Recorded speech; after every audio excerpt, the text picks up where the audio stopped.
Hey, hi all. This is Mahesh Lakde, and my today's topic name is software salary hike prediction in 2023.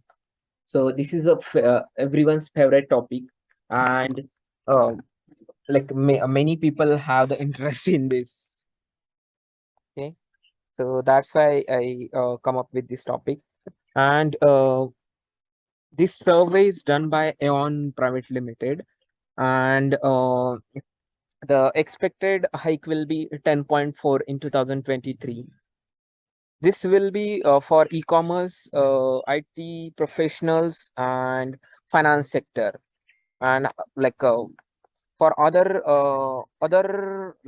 maybe hospitality, then transportation may get the least hike, and this will be majorly location wise in India. The maximum we will get the maximum pay, uh, and other countries like US, UK, China, Japan, it will impact, but not that much.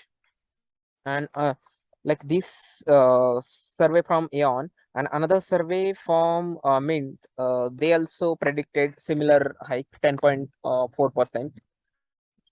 Okay, and what is your opinion for this? Whether you will thinking whether it will get the similar hike or not?